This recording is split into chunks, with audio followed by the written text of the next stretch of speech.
Boy, Vegas fucked up this week, didn't they? Man, if you missed college football this week, you missed a blessing. The Alabama-Georgia game lived up to all the hype. 4 plus 2 definitely equals 6. Came in the clutch. Ryan Williams with the game-winning touchdown or game-sealing touchdown against Georgia. And I'm talking about, man, that place went crazy. Alabama went stupid. Now, I ain't even an Alabama fan, but I got to give props when it's earned. Ryan Williams, man. Jalen Milroe. Besides Travis Hunter and Shadur, man, it's the most dynamic duo in college football, man. But shout out to Michigan right now. You know we gotta show love to all the black coaches of college football. Michigan got a big win this week over Minnesota. Now this is a big win because Michigan trying to bounce back from that loss to Texas. Now I don't take none from Michigan with that Texas loss because that showed how good Texas really is. Texas is a top 2 team right now. I got Alabama and Texas as the best teams in college football right now with Miami. But at the same time, Michigan still looks like they're playing at a high level. They look like a playoff team. And they, as the season gets going, as the season go on, you know, teams get better, coaches get better. You know, guys start figuring out things they can do and can't do. So about time playoff season time come, who knows? Michigan might see Texas again. It might be able to get some get back. But shout out to Coach Moore and the Michigan Wolverines, man. They playing at a high level, man. And looking like a playoff team. Shout out to Coach Freeman, Notre Dame. They got a big win over Louisville. This is a playoff type game. Louisville came as a top 15 ranked team, and Notre Dame handled business at home. You know they still trying to redeem themselves from that NIU loss to Coach Hammock, which was a big one. Shout out to Coach Hammock and NIU. But Notre Dame is trying to bounce back and show the world that they are still an elite team, and they definitely deserve a playoff spot. And I really look forward to them making the playoffs, and just like Michigan, getting better as the year go on. And come playoff time, oh, it's gonna be scary. It's gonna be scary to see Notre Dame. It's gonna be scary to see Michigan. It's gonna be scary to see some of these one-loss teams. You know what I'm saying? Colorado won them too. If they can mess around and win out and win the Big 12, they gonna be scary in their playoff. But shout out to all the black head coaches of college football. Yeah, we had a rough week. We finished 6-9 this week. 6 wins, 9 losses. Yeah. But we had a pair of coaches that played against each other. And some of these coaches are still on these low-end programs trying to bring them back up. Like the Kent States, the Georgia States, the Western Michigan. They still trying to bring these programs to light. So you got to give them a little time, give them a little more recruiting time and all that to get it together. But shout out to Notre Dame, man. They looking top tier. Then we got to give a shout out to Penn State with that big win over Illinois. Playoff type win. Big time atmosphere, all white out. Middle Tennessee State took a loss. But we're going to give props to Penn State right now with that big win over Illinois. A lot of Penn State fans have been disappointed with Coach Franklin because they haven't made a playoff. They haven't been at that Alabama-Georgia level. But this year, like I said, right now they at 4-0. I look forward to seeing them maybe winning the Big Ten. They got to get past Michigan and Ohio State, of course. But if Penn State can keep rolling, I believe it's going to be Coach Moore versus Coach Franklin in their Big Ten championship. We ain't worried about Ohio State. But Penn State looks good right now, and I really hope the sake for that program that Coach Franklin keep it rolling and make their playoff. Then we got to go down to Central Florida. Y'all know Coach Prime wasn't playing with these boys. I'm talking about Colorado is finally running the ball. Now, a lot of people that's been on my channel, they know I've been scrutinized. They been calling me haters. They been calling me all type of shit, everything in the book, all because I said Colorado needs to run the ball. I remember saying Coach Prime was the problem at Colorado because he was not implementing the run game.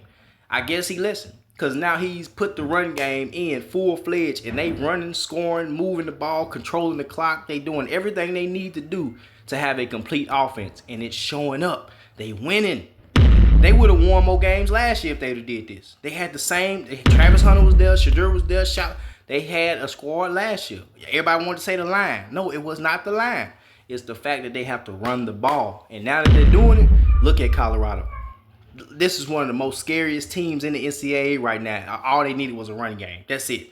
So that's all P.S.A. That's all I was called. Sean G come at you with it, and y'all call me a hater. But now y'all doing it, and y'all winning. Shout out to Colorado, man. Shout out to Coach Prime, man. Keep them boys rolling. Keep that momentum going. Then we got to give a shout out to NIU.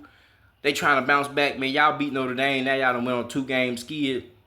Syracuse got their win over Holy Cross, as they should. Temple took a loss to Army. A big loss. Army pretty good this year, though. I can't take nothing from Army. But Temple, we got to get that together, man. I think I think coach is at 1-4 right now. Coach Dre, big shout out to him. Hope he get it together out there. Maryland took a loss, Coach Loxley. Purdue took a loss, Coach Walters out there took a loss to Nebraska. Nebraska, who looking pretty good this year, but they got the win. And shout out to all these coaches though, man. Shout out to Georgia State Coach McGee, tough game against Georgia Southern. Shout out to Marshall, got the win over Western Michigan. That's Coach Huff out there with Coach against Coach Taylor. Like I said, that was a little black on black crime. You know what I'm saying? But shout out to all these black coaches, man. Shout out to Coach Foster. Took a big loss to Oregon. UCLA just couldn't get the job done. Like I said, they really on the up and up right now. This is Coach Foster's first season as head coach. So just give him a couple years to recruit. 2-3 years, get the guys in there. Then we're gonna see what's really going on. But like I said, a lot for the most part, other than Coach Franklin and Coach Freeman, most of these black coaches, man, it's their first, second, third year. They just getting started. So it's a beautiful thing. Now we got 17 black head coaches in college football. That's a beautiful thing, and I hope to see it grow. Now, I was called I had a white dude call me small-minded because I do videos like this, because I'm talking about the black head coaches. And it's crazy that a white person would tell me that. And it didn't piss me off or nothing. Shout out to Kent State. Right now, they not doing too well. He ain't got Coach Burns ain't got a win all season. Right now, they 0-5. But I hope to see them get a win this year. But back to what I was saying about this white dude said, I don't even know his name. It was just somebody in the comments. And they were saying that I'm small-minded for talking about the black coaches of college football. And it's real crazy to me. I'm the right person for it. It don't offend me at all. It just shows me the jealousy and the immaturity behind a lot of white people, because y'all act like as if y'all don't understand what the fuck is going on here. Y'all do know that black head coaches of college football has been a thing that has purposely been kept away. Y'all play keep away with that position. Just like y'all played keep away with the quarterback position for so long, and now you can't. The dual threat quarterback is what you want now, and dual threat quarterbacks are black men. Yeah, you got very few dual threat white quarterbacks like your Tim Tebow's or Johnny Manziel's or stuff, Josh Allen's and stuff like that. Very few white boys that are dual threat. But when it comes to the dual threat quarterback, we start to take that position over.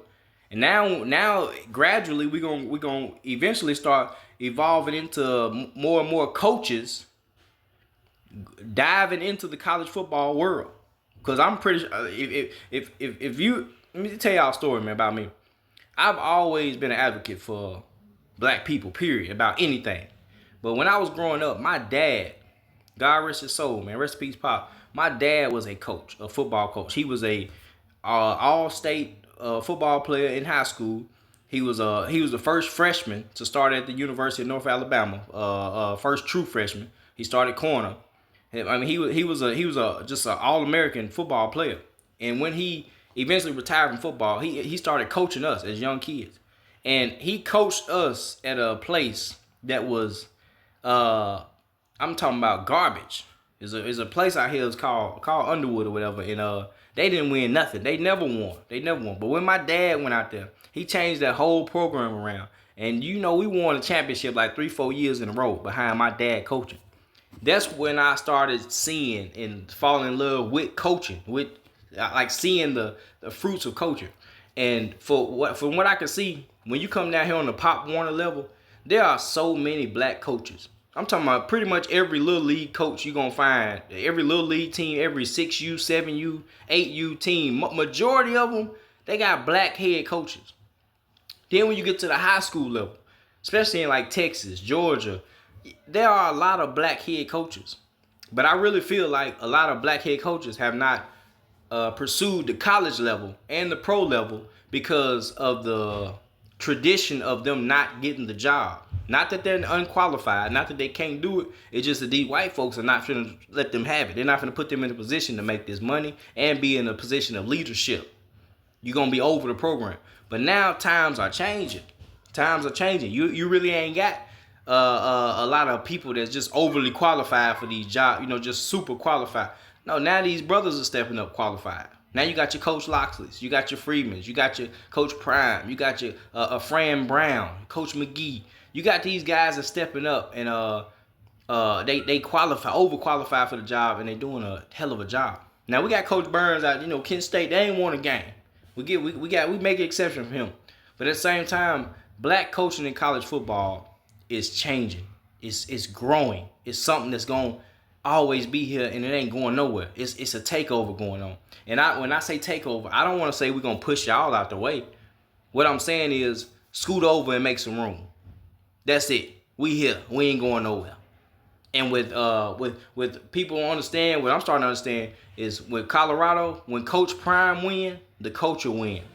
When Coach Moore at Michigan win, the coach will win. When Coach Freeman win, Coach Franklin, Penn State, Notre Dame, when they win, the culture wins. And I say that because that wins like that, it gives other black coaches the momentum and the mind frame to get up and try to apply for these jobs. Go get these jobs. And these administrations, they're going to look like, okay, hold on. If Coach Prime did that for Colorado, maybe, Coach Brown will do this for Syracuse. If Coach Brown will do that for Syracuse, okay, maybe Coach so-and-so will do this for Auburn, or do this for Texas A&M, or do this for Illinois. It's going to be a snowball. It's a snowball effect when you got good coaching. That's why I gave Coach Prime so much hits. Why I give a lot of these coaches, I be on them, because it's certain things that you just have to do. I'm not saying please these people. I'm saying play good football. Make a good name for yourself. Don't just get up in here and trying to showcase, your son and all that. Get up here and play good football. Be a solid coach, because you are starting a snowball effect. You starting the momentum for the next coach stepping up. If you get up here and just shoot yourself in the foot and do all this advertising and shit for Shedeur and not really focus on the team and the program, what do you think these other administrations are going to look at the black man when he come up trying to get a coaching job? Oh, you're going to do what Coach Prime did. No, we're not going to have that. So I'm really proud that Coach Prime has changed the program around to just focus on football and the team. It's not all about Shedeur and Travis and shit like it was last year. Now we can't lie now. He started the season off just like last year. That's why I said they might go 1-11, because he started the season off with that Shedeur shit, that Shedeur ball. And that shit wasn't happening. It just didn't crack against Nebraska. And that's one thing they lacked against Nebraska, a running game. Then you come out against UCF, who is the top running team in the NCAA, and you play hard-nosed defense, and you hold them to under 100 yards. And then you get out there and rush for over 100 yards on this team. You punched them in the mouth. Colorado hit, jab, jab, hook. That's what the running, just look at it like a boxer. Your running game is your jab. Jab, jab, jab, jab, jab. Then you can hit him with the hook. Then Shedeur can hit him with the hook. With the Shedeur to Travis Hunter or to Jimmy Horn, whatever, for the touchdown. But when y'all go out there trying to throw haymakers the whole game, you ain't going to win. You go out there trying to throw the ball the whole game. You like a boxer getting in the ring trying to throw haymakers the whole time. You're going to tire yourself out. You're not going to win. That's what happened against Nebraska. That's what happened in a lot of them games last year when Colorado lost. But now that you have a jab, now that you have a run game, you got that jab, you're able to stick and move in that bit. Teams can't fuck with y'all because y'all got too many weapons. That's why I say y'all had weapons last year. Could have been a bowl at woulda, coulda, shoulda. But now that Prime has got this running game going, like I said, as long as Colorado keeps winning, the culture's winning. Colorado is the most exciting team to watch other than Alabama and Texas. Alabama, Texas, and Colorado this year is must-see TV. Now, this is no shade at no other coaches or nothing, because all 17 of these black coaches deserve all the notoriety and love. But right now, the most famous coach is Coach Prime, of course. And if he's winning, if he's doing this motherfucking thing, black coaching in college football is winning. That's just what it is. Long as Notre Dame keep winning, long as Penn State keep winning, long as Syracuse keep winning, black coaching in college football is winning. So y'all just keep grinding, man. Keep recruiting. Keep doing y'all thing, man. All the fans out there, keep supporting the black coaches. Don't just support one. Support them all. The more you support all of them, the more black coaches are going to start thinking, let me get in there. That look good. Because at the end of the day, me, Sean G, I want to see Mike Tomlin. I know I've said this 100 times, but I really, truly, in my heart, want to see Mike Tomlin come to college football, man. That'll set some shit off.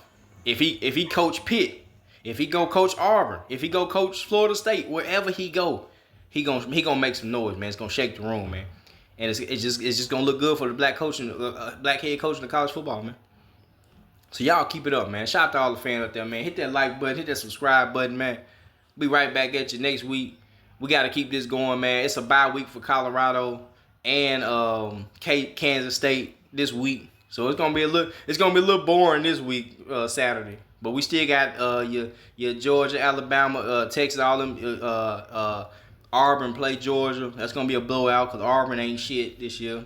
My boys, I don't know what happened. I don't know what the fuck happened to Florida State. They just fell all the way off. They lost to SMU. I'm watching that game. Oh hell, they just fell off straight up. But man, shout out to all the black head coaches of college football, man. Big shout out to Coach Prime them out there. Shout out to them boys out there in Colorado, man. Y'all got that one, but that was a statement game. But this next game, this Kansas State game, that's what's really gonna tell where y'all at. That's how we're really gonna see where y'all at. If y'all can go out there and dominate against Kansas State, I wouldn't be surprised to see y'all ranked in the top 25. If y'all can go out there and dominate Kansas State, I wouldn't be surprised if y'all win the Big 12.